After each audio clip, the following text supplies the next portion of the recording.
Interrogation techniques have evolved drastically over the last couple of decades, but teaching an old dog new tricks isn't always easy. The psychology behind the fundamentals of investigative interviewing can apply well outside the interrogation room. In this episode, we are joined by a guest who shares with us the power of science-based techniques, from the training at federal law enforcement training centers and the Department of Justice to the conversations you might have in your living room. This is the Truth Be Told podcast, where we unlock the secrets of strategic communication.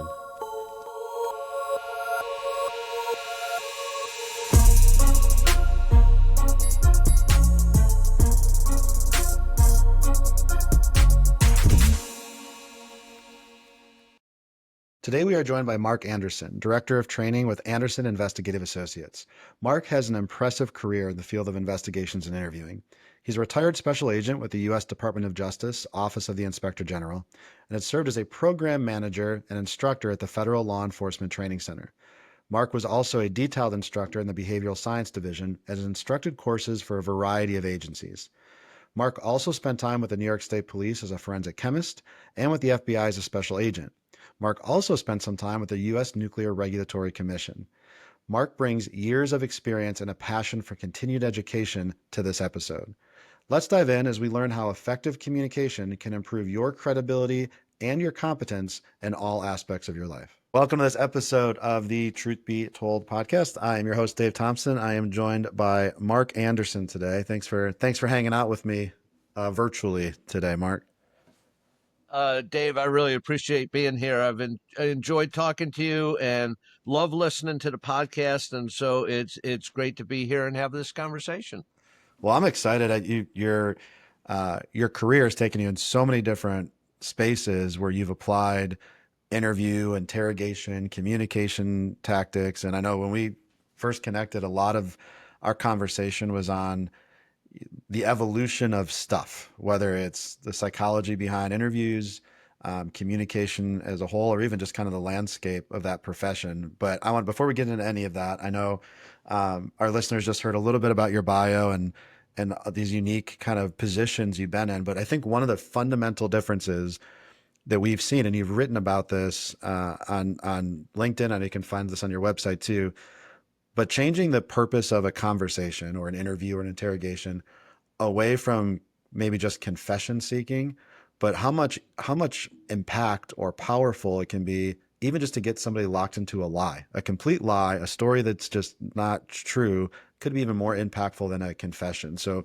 what does that mean to you? Or how could you expand on that a little bit? I think that's so many of these things, and for me, like you said, politely, you said I've been doing this a long time, which is essentially you're saying I'm old as crap, which is fine.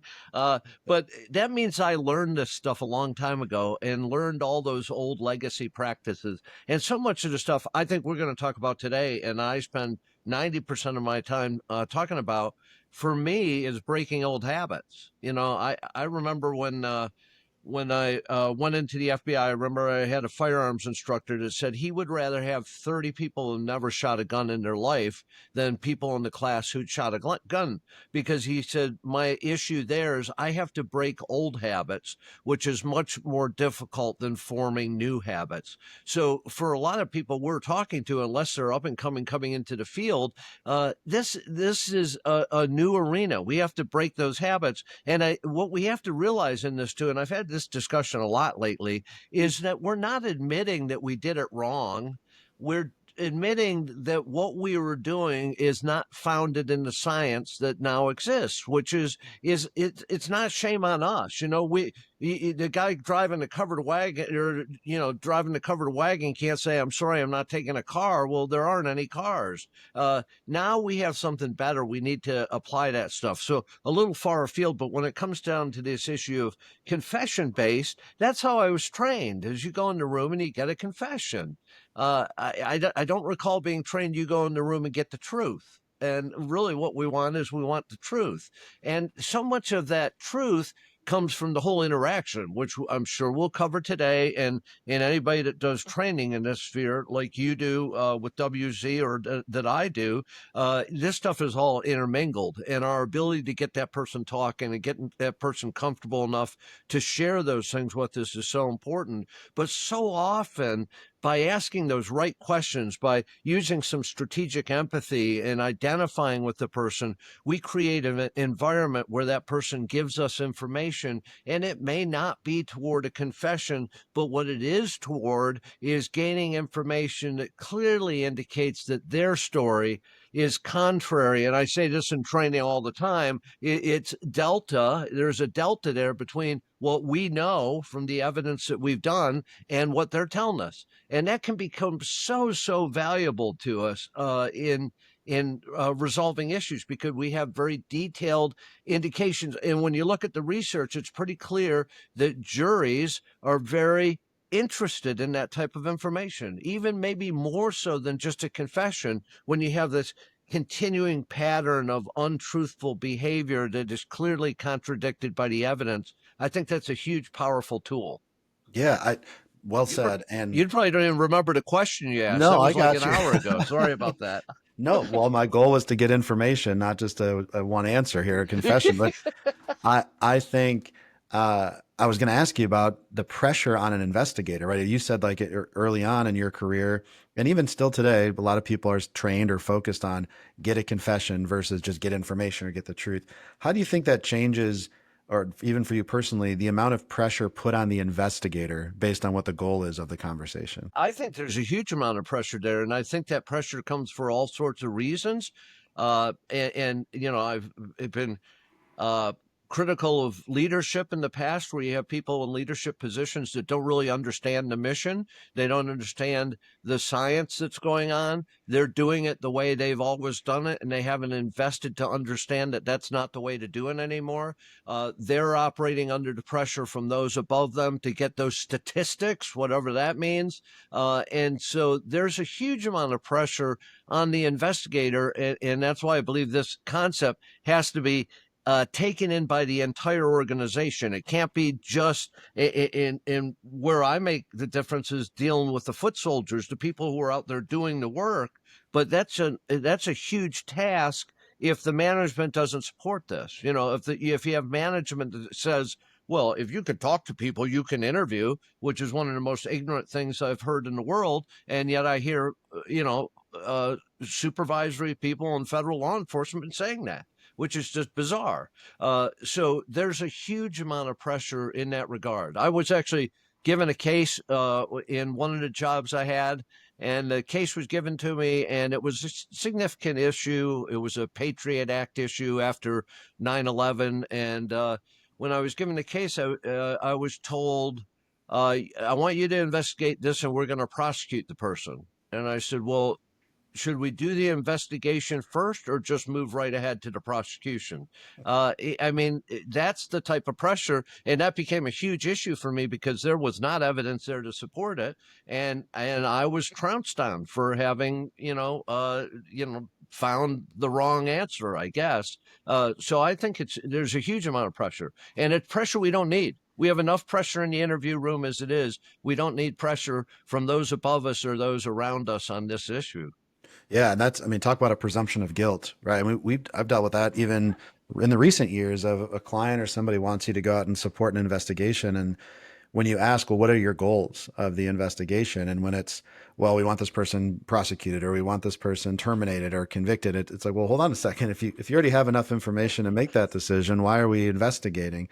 But that's difficult. And I think people don't realize when we look at the difficult job investigators have, that they're often answering to a prosecutor or chain of command or the media or somebody else. And did they achieve that result? The other question I had around that is how much do you think, in your career and especially now, the presence of recording interrogations has maybe changed that landscape too, and I feel like in the past, if it's not recorded, you could have an interviewee lie to you for 2 hours and you're walking out with just your own summary, your own report, where now you could potentially have a recording from start to finish of the kind of the evolution of their statement.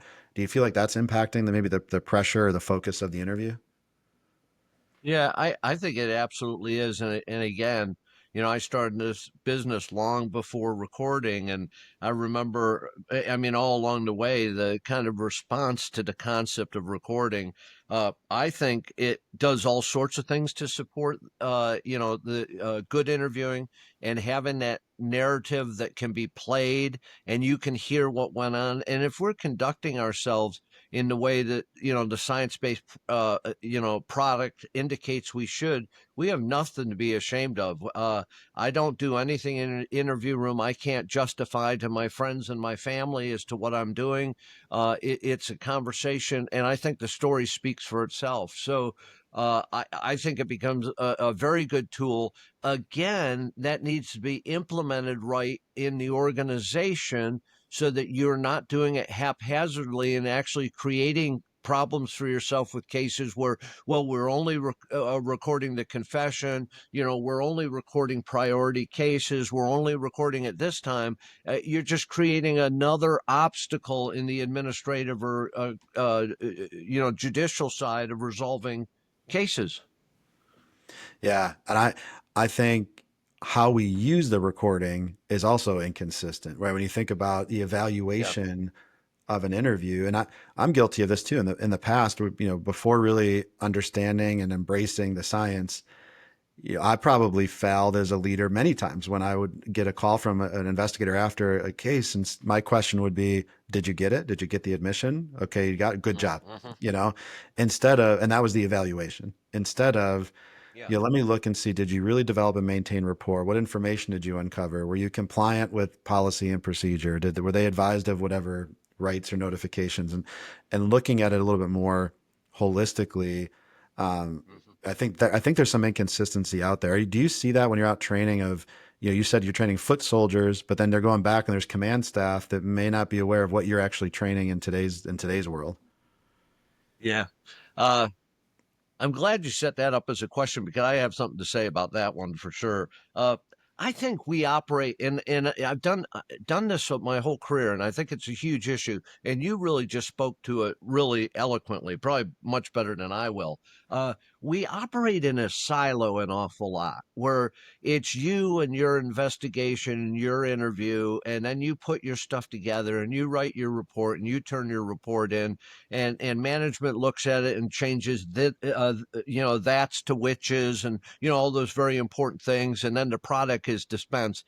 There really hasn't been a team approach to looking at this, and I know it's referred to. I've read some stuff by Corey Christian, who's uh, a law enforcement guy in Wichita, and he speaks about it as red teaming, looking at things and really dissecting those things. And I've talked to a couple of my sons who are in the Army and talked to them about red teaming and what that looks like after events that they participate in. And I realized that in my entire career, there was nothing like that really done. And the benefit that it can be not only to the individual who did the investigation, but also to the mission of the organization. And also, it becomes a free training exercise for the entire organization. I mean, everybody complains about training dollars or we don't have enough training dollars. Well,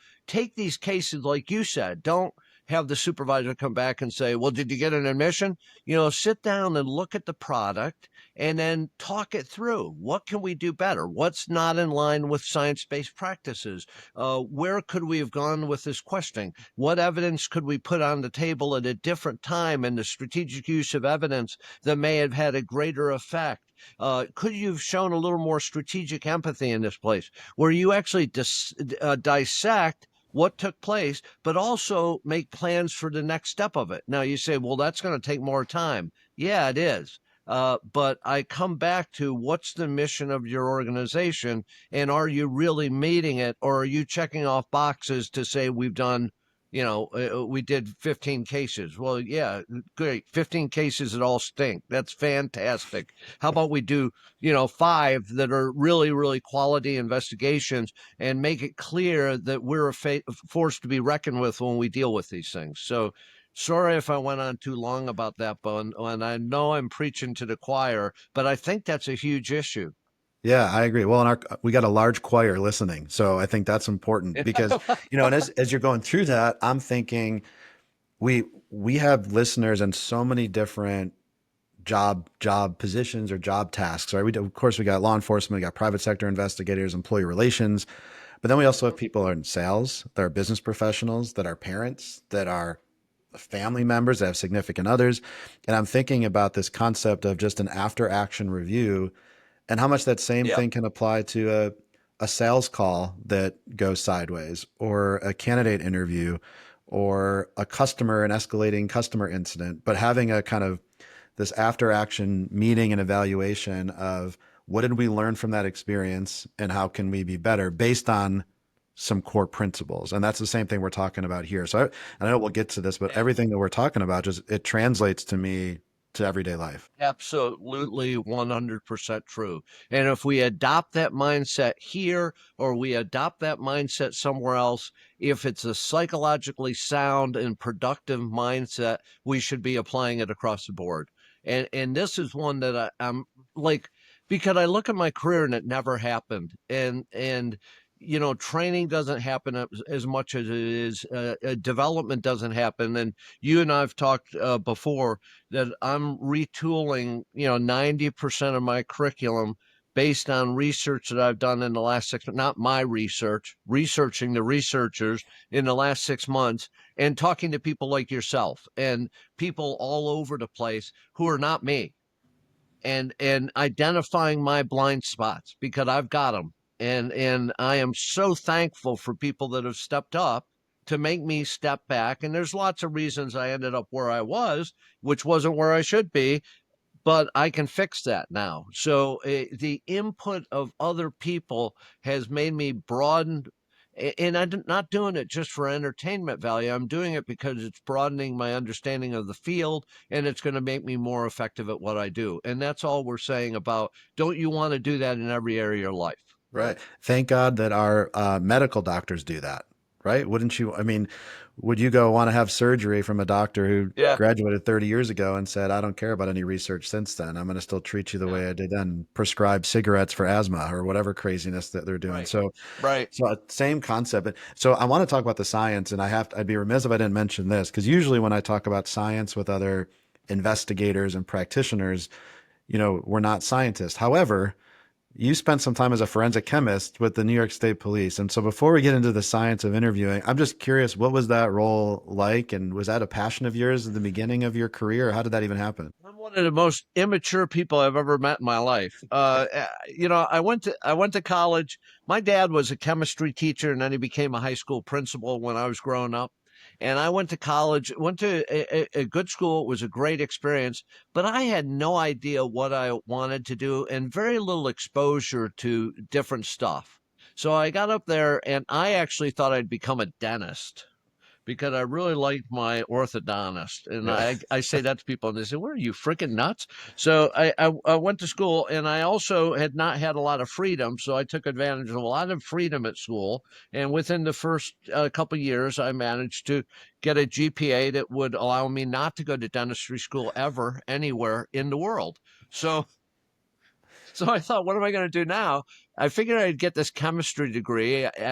I never had taken like a government or political science course. Me, like you, grew up in upstate New York.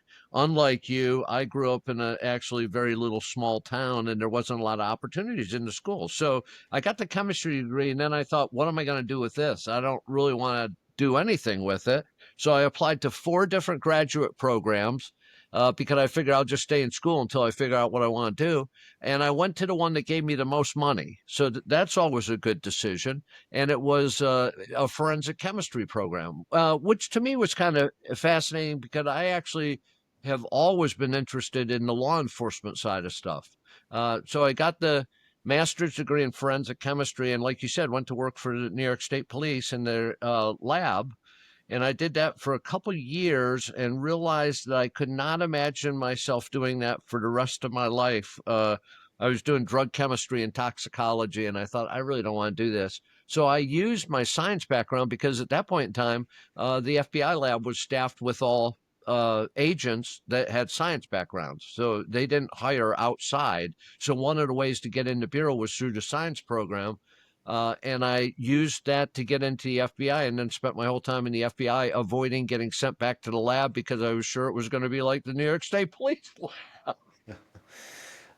So, so kind of long question. Does that help me on the interviewing side and understanding the science-based stuff? I think so. I think the analytical skills, uh, I think, are absolutely readily transferable. But don't ask me anything about chemistry.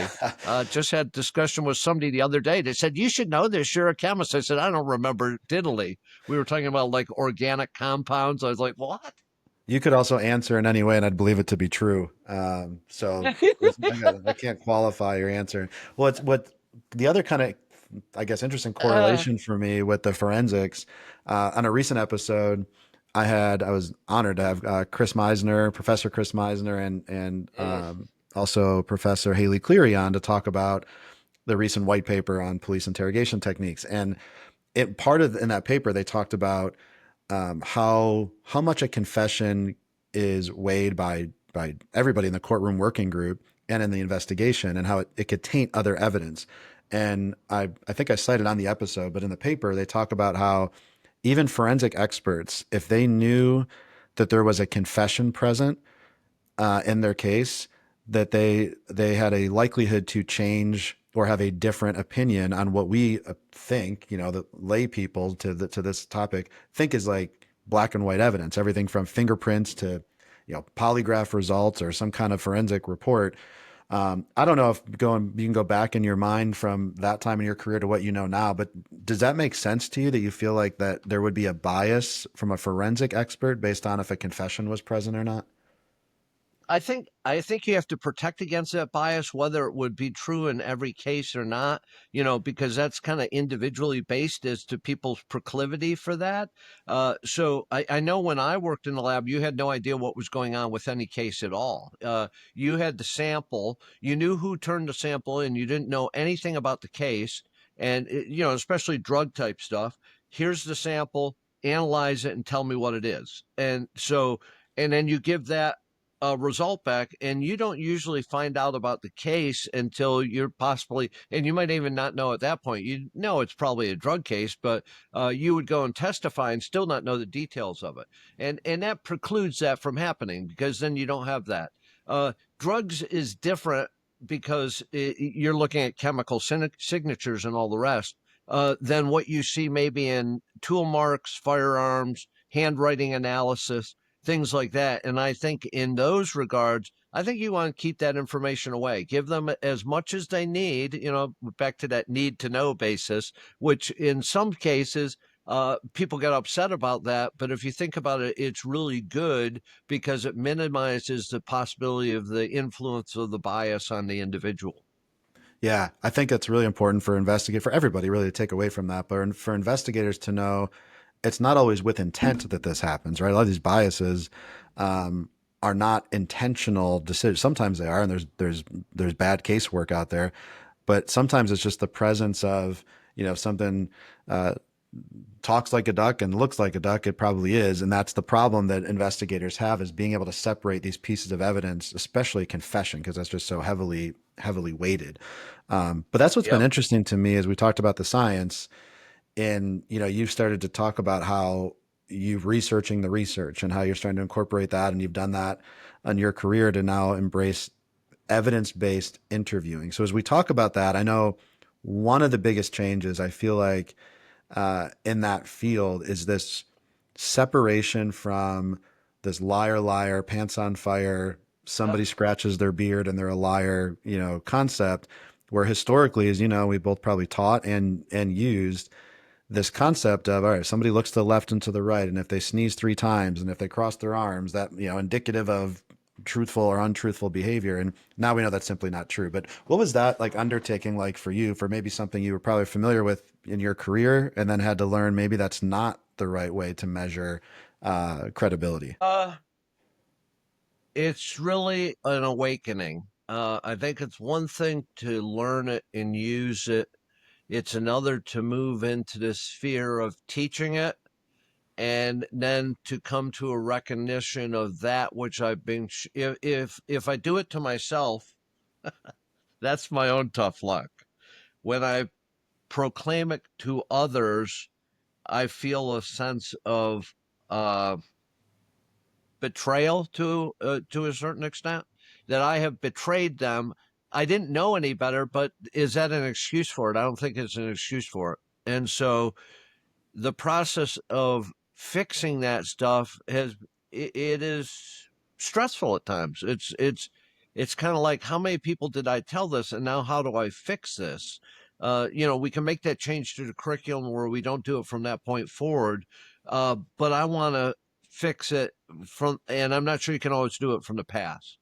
I had and I'll give this example and I'll try to hold it together because it still emotionally bothers me at this point. I had a run on cases at one point in time where I had, I was working in the correctional system, doing investigations in the correctional system, and I had three female correctional officers that engaged in inappropriate activity, sexual activity with inmates, which is a crime. It is not encouraged nor in any way incentivized, but Good. it I is a appreciate the crime called. clarification.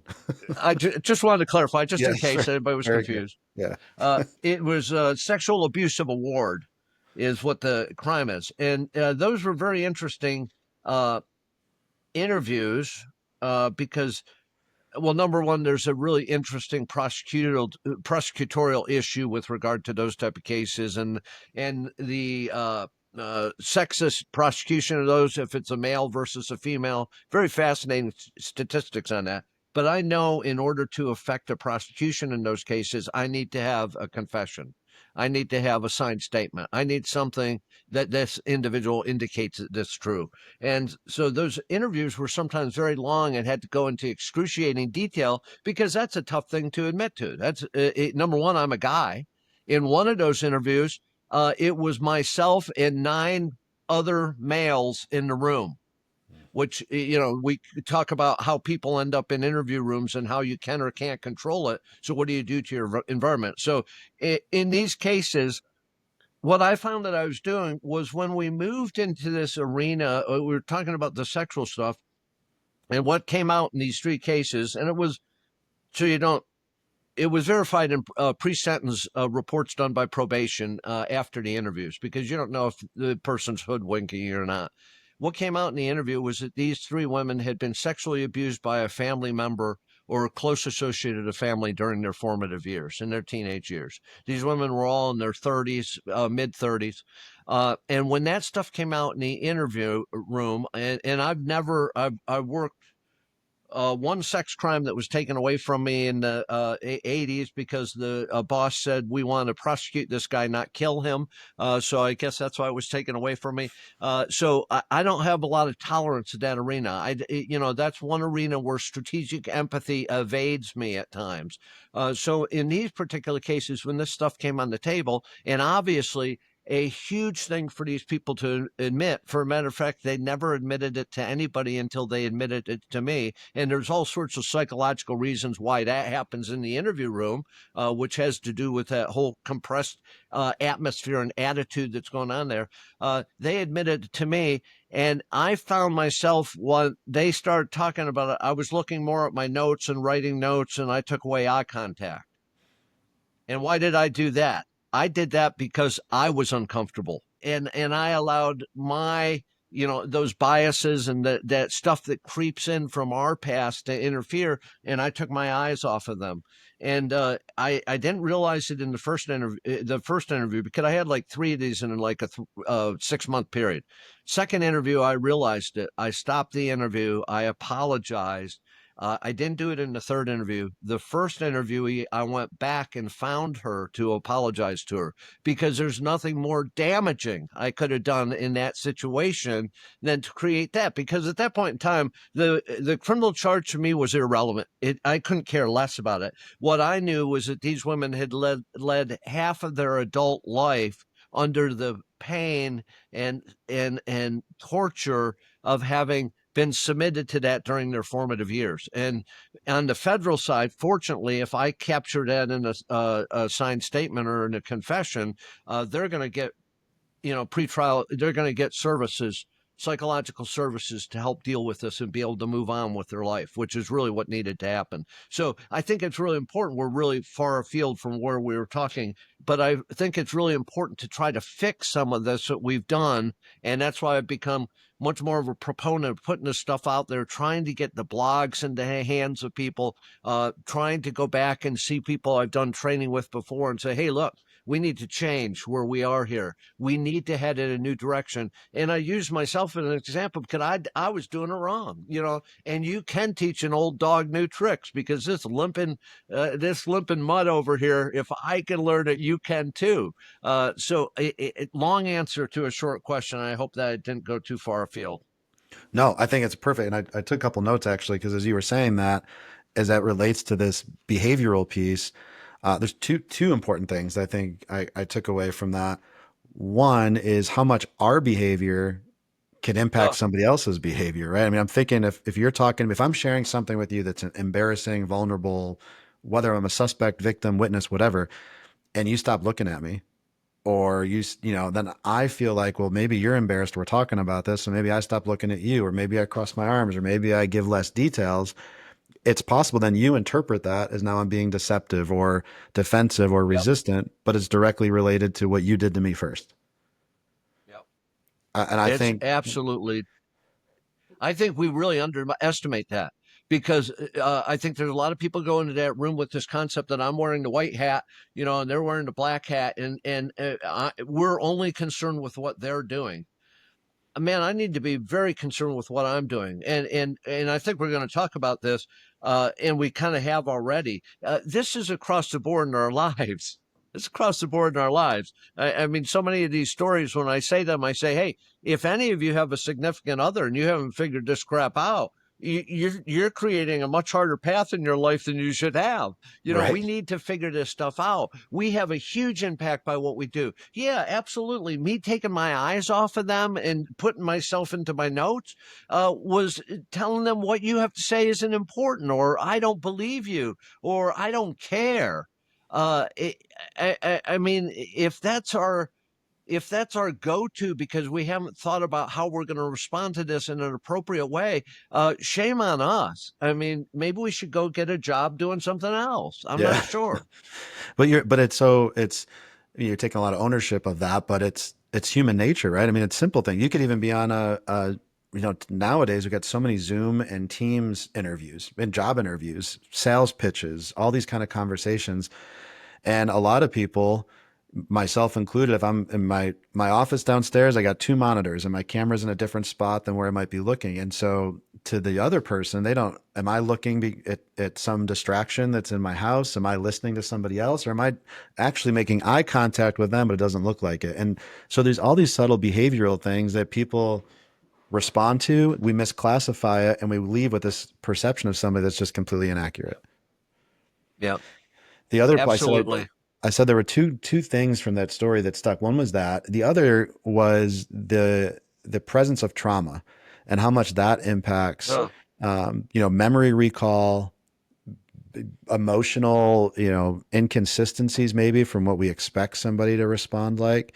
And then obviously behavioral differences. But any insight as to how trauma could be impactful when it comes to detecting deception? yeah, I think trauma is a huge contributor, and I think it's interesting because I don't think I just had this discussion yesterday. It's funny that we're talking about this today. Uh, that there is any, and maybe you can tell me I'm wrong, which would be good because I've been looking for it and I can't find it. Direct trauma based interviewing science out there. I think a lot of the stuff that's out there on trauma-based interviewing, and I'm not saying this is bad because I think this is how we come up with a lot of the stuff. Frankly, I think a lot of this stuff is common sense. And we were doing stuff in the interview room that if we really thought about it, it doesn't make a whole lot of sense. And then I'm wondering, why did I do it? If I don't do this in my life, why am I doing it here? Because the old guy told me to do it. That's not a good answer. So I think a lot of this stuff is common sense. I think what we've done on this trauma side is we've taken the literature that exists on the effect of trauma and understanding the effect of trauma on the person, and then interpreting it as to what we're going to see in the interview room. And I think there needs to be some, when you look at areas where there needs to be some research, I think this is one of them. I think trauma has a huge effect. And I think this is one, again, that if you recognize this across your life, you're going to be a better a partner, you're going to be a better parent, you're going to be a better friend, you're going to be better in every aspect of your life, because it's not your measurement of trauma, it's that person's measurement of trauma. So we need to be paying attention to the person sitting across from us to recognize whether there's trauma or not. And I mean, we can use this in a manipulative sense as well. And, whether you're talking about it as, the whole victimology thing, and dealing with somebody as a victim of a crime, I've used that for subjects who clearly feel they're a victim of something in society, and it has a very positive effect in the interview room. So I think understanding the whole mental process of that becomes very important. And I think that we should be cogent of that all the time in our interactions.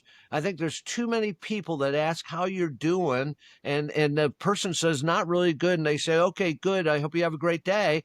We're not paying attention. And we need to be paying attention, especially you talk about all the stuff out there on, the suicide rates, and the psychological issues, and the pressures of life on people in the law enforcement profession. I mean, it extends to loss prevention. It extends to every area that we deal with people. We need to be paying attention to those around us. I think that's a great monologue you had there on trauma, because I think it's you're right. There's research out there. Most of it, from what I've seen, we've incorporated, is about being a trauma informed interviewer, which we can talk about in a second.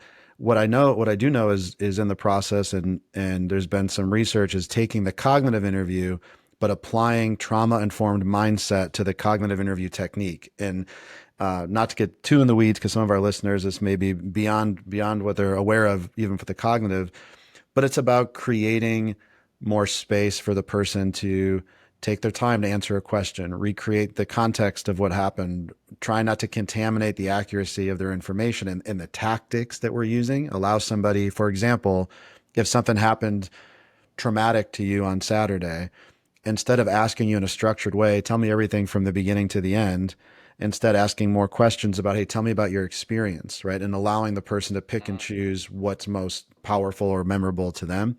But what you just said about translating this to every part of your life, this concept of being trauma informed doesn't necessarily mean that the technique or tactic is stipulated there. It's more, I am aware as an interviewer, as a person, that somebody who's been exposed or experienced a trauma, I shouldn't rely on their physical behavior as any type of indication of maybe anything. I shouldn't rely on their memory as probably inaccurate. I shouldn't assume that they're being deceptive with me. If they take a long time to answer or close their eyes, I should understand that maybe they're trying to put themselves back in that scene again. So I think it's more about how can we enter a conversation that way.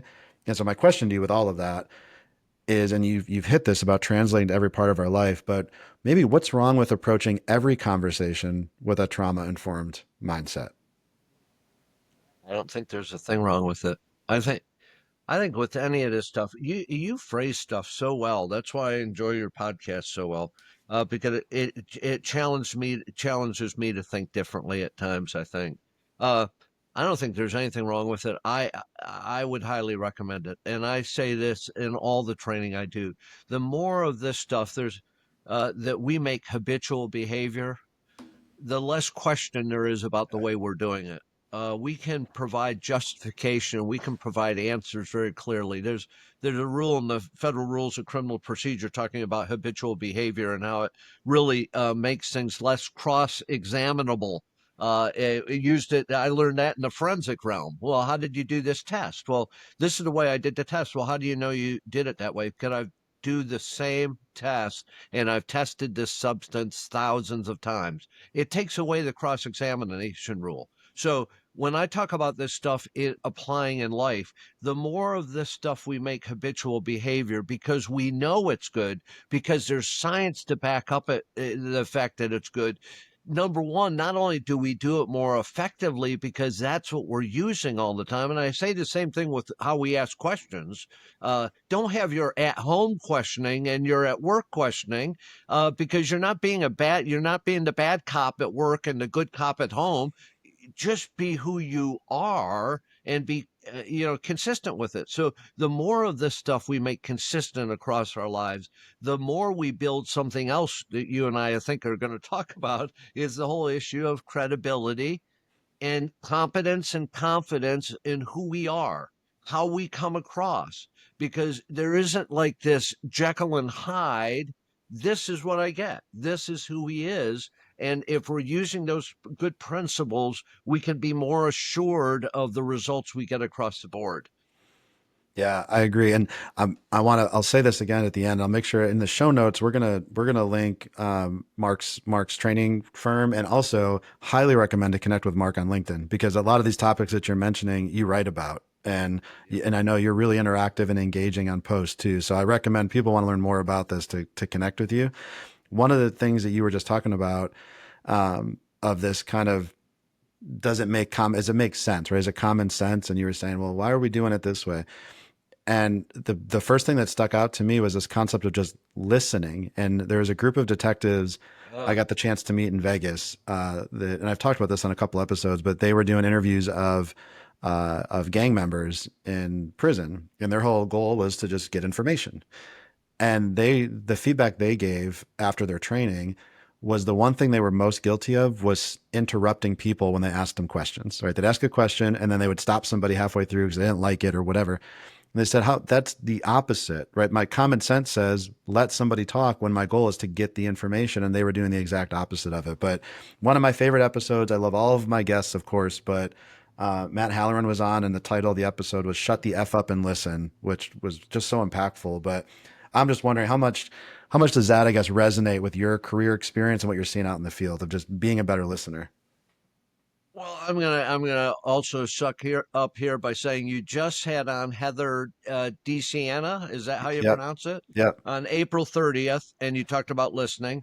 Matt Halloran's episode was a riot. March 5th, speaking directly on listening. You had Michael Reddington on, who speaks about listening a lot. And just and I don't know, there's probably other episodes. Those are three that I had listened to, and it made me think of it when I was coming on here. I knew listening was going to come up. We suck at listening. That's as direct as I can say it. And I can still hear my dad, who's passed at this point, but I don't know how many times in my life he said, Mark, you have two ears and one mouth for a reason. Why don't you shut the one? So we, I don't know why we have to jump in all the time. And you talk about something that's transferable. Thank goodness those guys that did those interviews learned that they should shut their mouth and let the person answer. Man, again, if you're in a relationship with a significant other and you haven't learned that, try it. You might like your relationship more. I mean, we don't listen well because, whether it's we have type A personalities and we have something very important to say, which is probably not true, or we are thinking about the next thing that's going to come out of our pie hole and not listening to what the person's saying. I need to invest.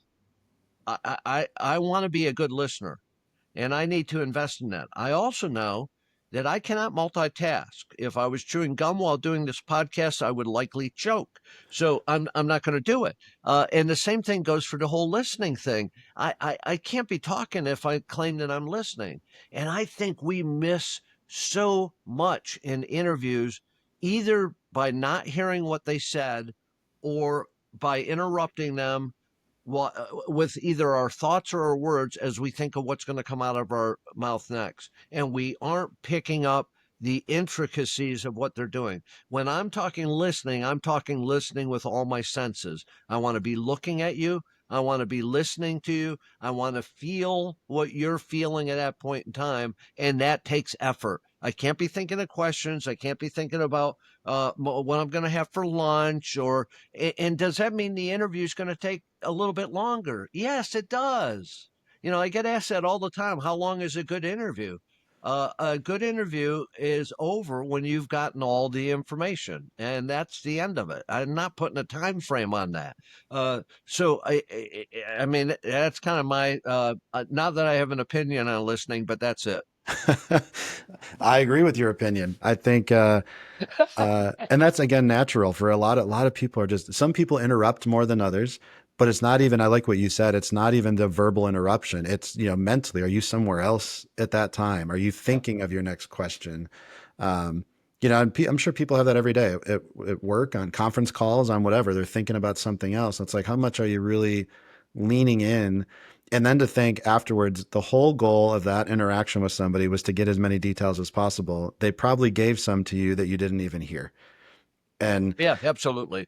and Yep. it's little things, people, and I'm sure you talk about the same in your training, but if somebody says, you're asking where they were on Saturday and they say, I was probably at the bar. Well, tell me more about that. Well, I was probably there till like 11 o'clock. Well, probably there, and probably there. It's like the word probably to me, I want to learn more about that. But if we're not actively listening, we're not really hearing that word. We just heard they were at the bar till Yep. 11 o'clock and we're not asking more Yep. questions. Yep.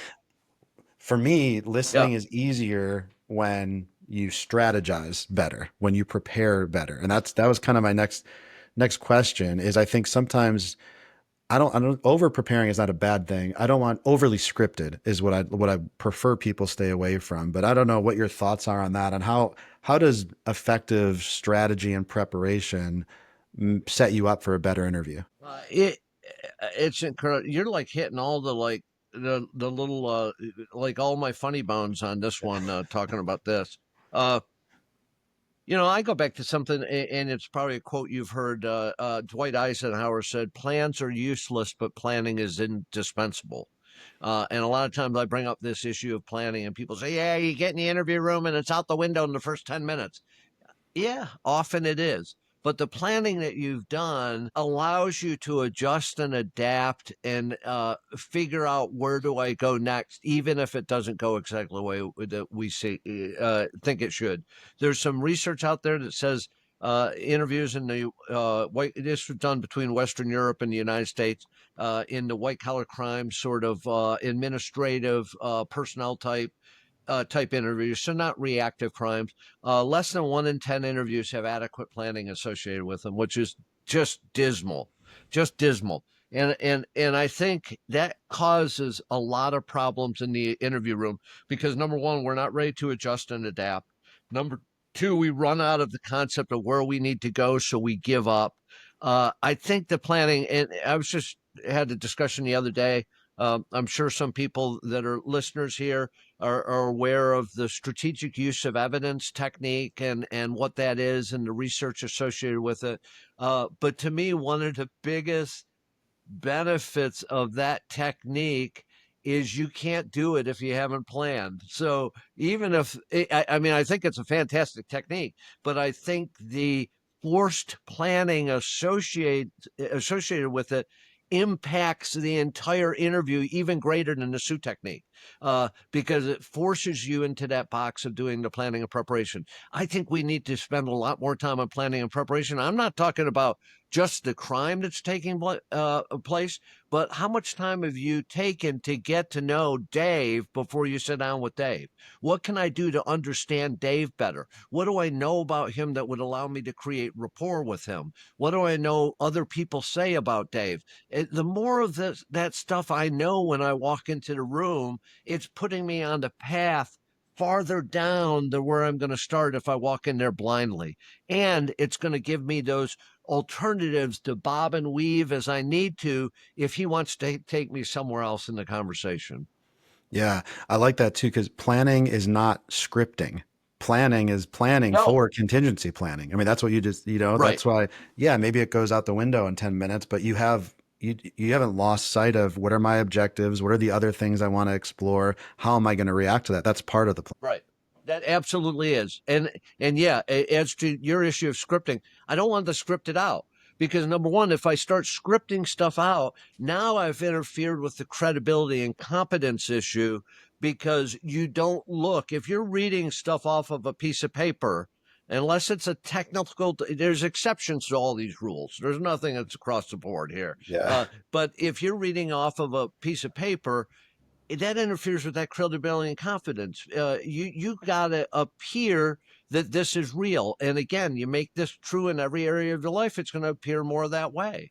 And the exclusion on that writing thing down thing is if you're in a technical arena where you want to make sure you're asking the question right, I'm going to write it down. When I was in the nuclear power industry, I don't know a whole lot about nuclear power other than I want to plug it in and I hope it works. So if I'm asking about LIPSI and HIPSI systems and nuclear reactors, I want to ask the question right because otherwise I don't know the information I'm getting is to the right question. So I will write that question down. But if I'm interviewing you, Dave, I'm going to say, hey, I have a question I have to ask you about the reactor and the LIPSI and HIPSI system. I don't want to screw it up. And so I got some input on this to make sure this was the right question. Let me read it to you. There's a way we can do that stuff that actually makes us look more credible.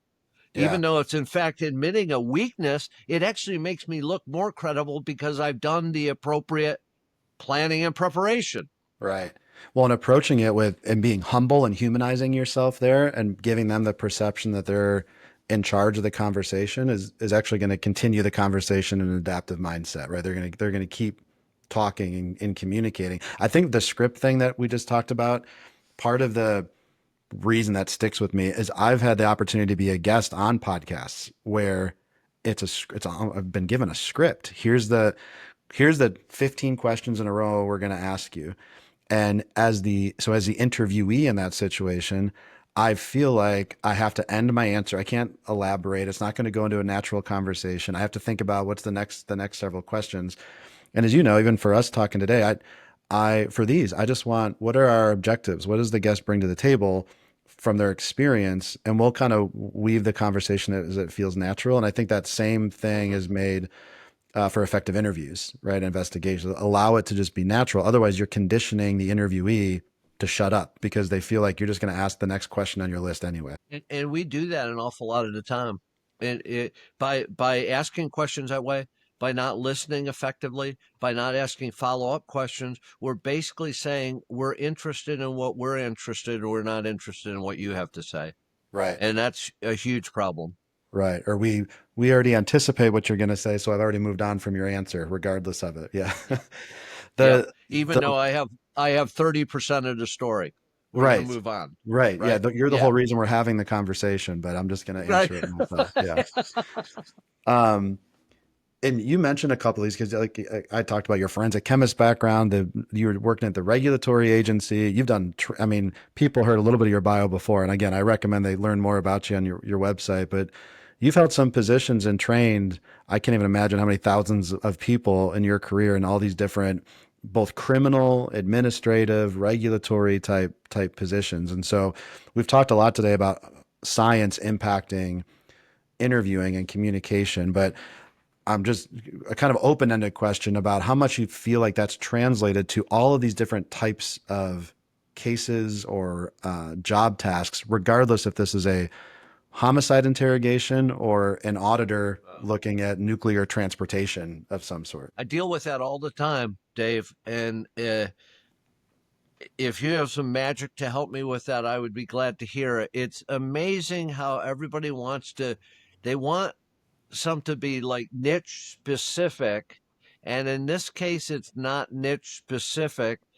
And the way I know that is that when I look at the translatability to every area of my life, well, then why wouldn't it fit with homicide cases and auditing cases and human resources personnel and administrative versus criminal? It applies across the board. I don't have to have uh, curriculum for each of those organizations because this applies across the board.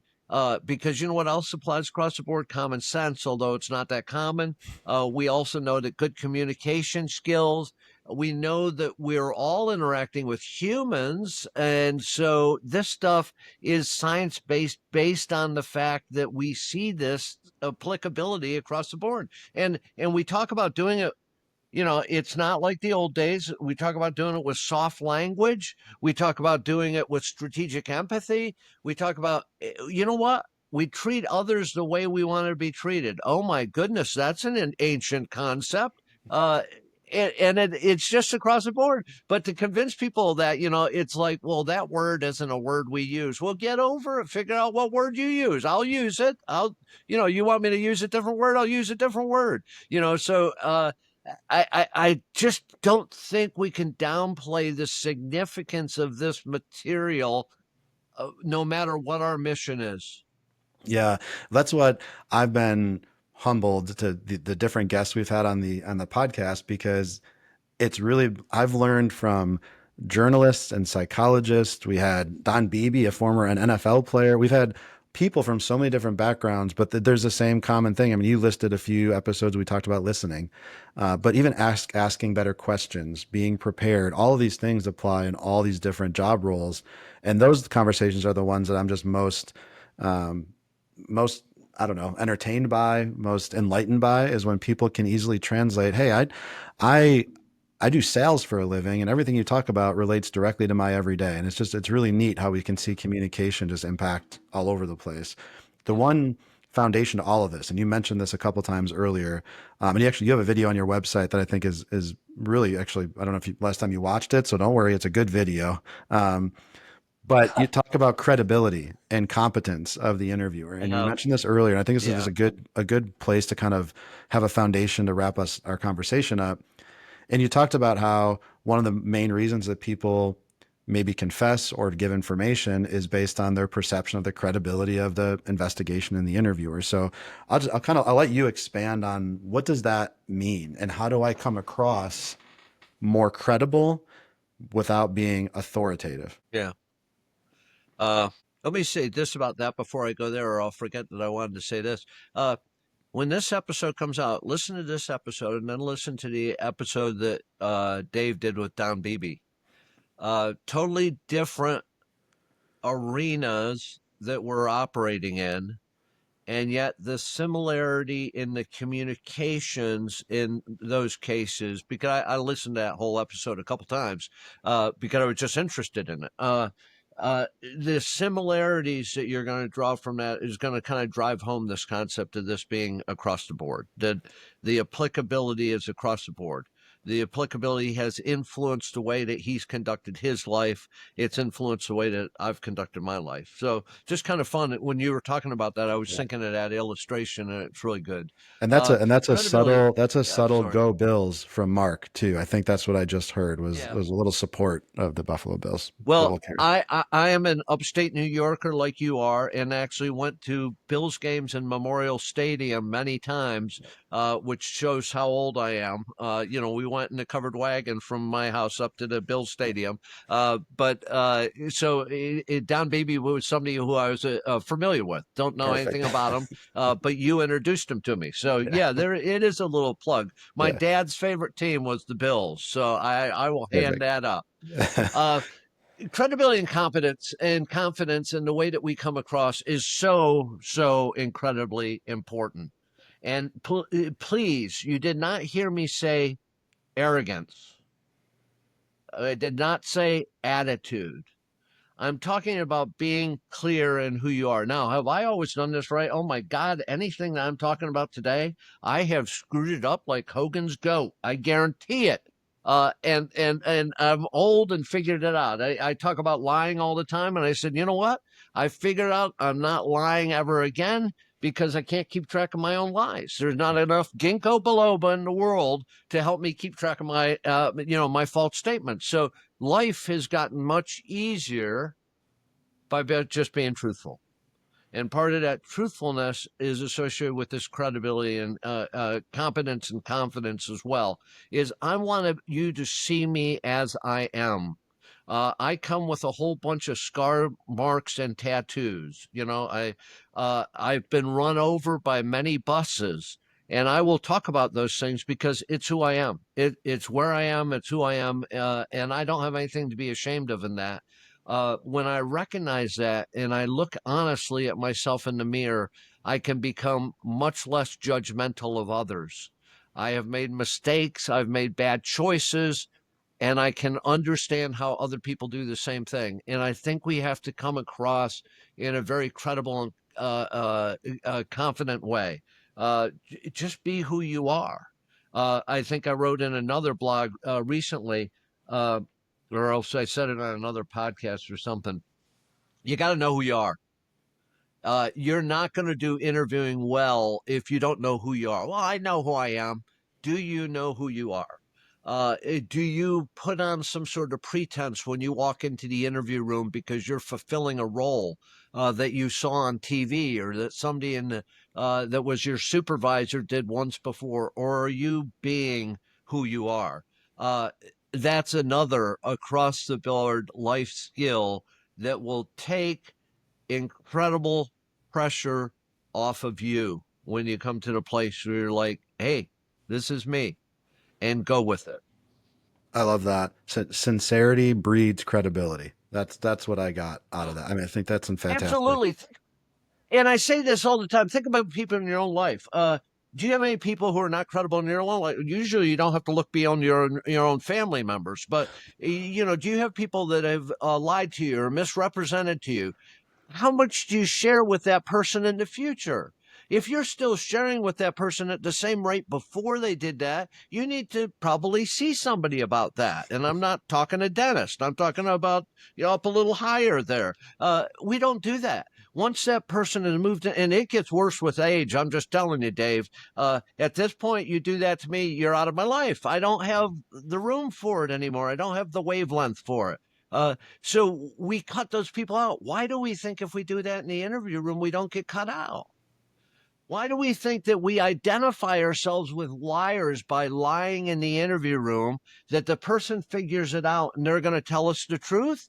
That is not common sense. That makes no sense at all. They look at you and say, oh, he's a liar just like me.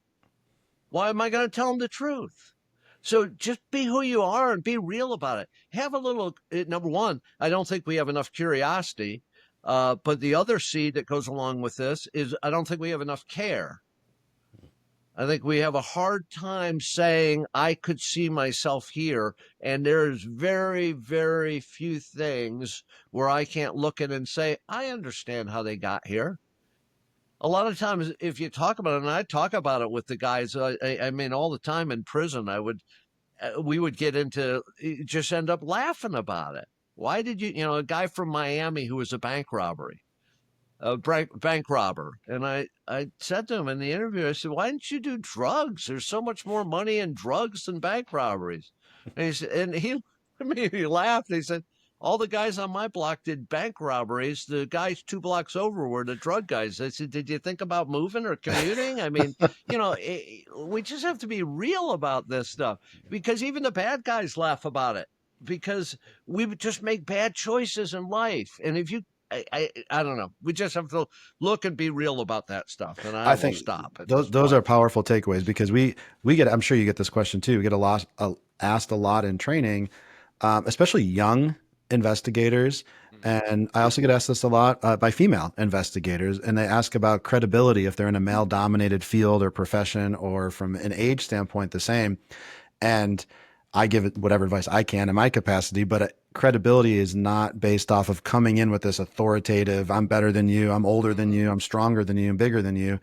It's being sincere, it's being prepared, it's performing your role the right way and being an active listener and being respectful and empathetic. And those things build credibility, as you just demonstrated. So I just, anybody listening that's kind of maybe new in their space, whether you're a salesperson, an HR person, or a criminal investigator, credibility is maybe not what you think it is on its surface, is what I just took from that.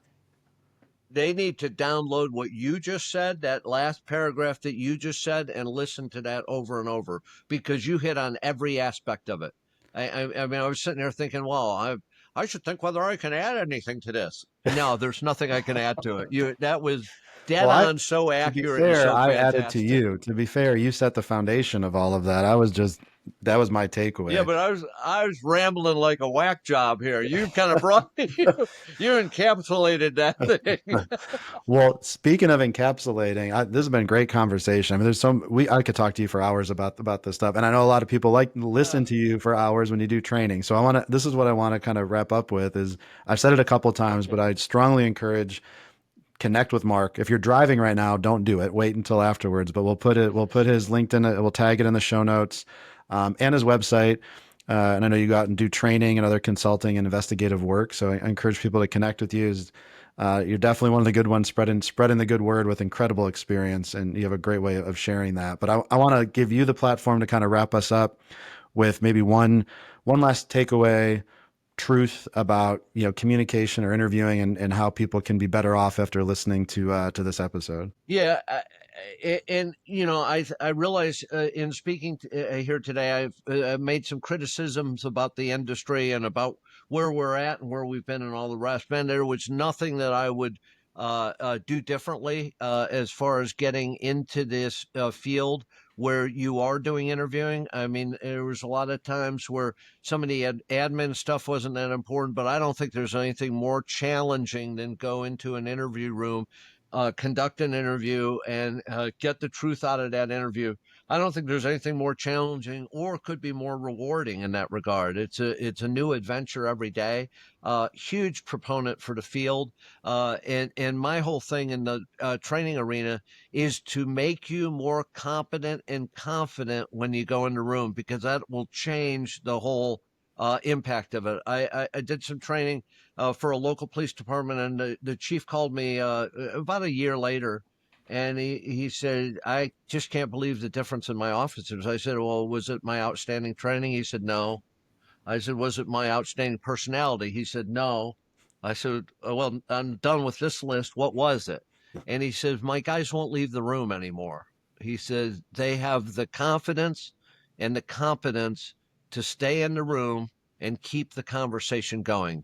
And that is like the biggest thing from the standpoint of having that success. Does that mean you're going to get what you want every time? No, it doesn't. But it means that you're applying everything in your repertoire in order to accomplish that. So if you're in this line of work, get interested in things outside the box of what the people in your organization are talking about. Do some reading. Look at what's going on out there. There's so much material that can benefit you. One of the things we talking about today was the whole issue of procedural justice and how does that apply in this arena. Do some reading on that. And a lot of stuff is like new awakenings to me. I heard about some of this, or I saw some of this, but I've kind of immersed myself in it in the last 6 to 8 months. And it's making a huge difference. And it's going to give me the platform to get out there and maybe correct some of those wrongs that I did along the way. Those things that I said that weren't the best. So that would be my last word. And always be safe out there. With regard to any of this stuff, there's always another day and another way to accomplish it. And if you've done planning and preparation, you're going to do the best you can to protect yourself and remain safe. That's a great takeaway. Interviewing is a professional skill set, so treat it as such. And as such, such a great takeaway. This is a fascinating conversation. I enjoy reading what you put out there and talking with you, and I know our listeners appreciate the same. So make sure to connect with Mark. Thank you all for listening, and thanks, Mark, for spending time with me today. Absolutely. Thank you. It was great. To help more listeners find our show, please provide us a rating, give us a follow, and share this episode with your colleagues. For the latest news and to engage with our guests, follow Truth Be Told on your favorite social media apps. And don't forget, we are available on all major platforms, including Apple, Spotify, and watch a video of this episode on YouTube. On behalf of our guests and valued sponsors, thanks again for listening to this episode of Truth Be Told.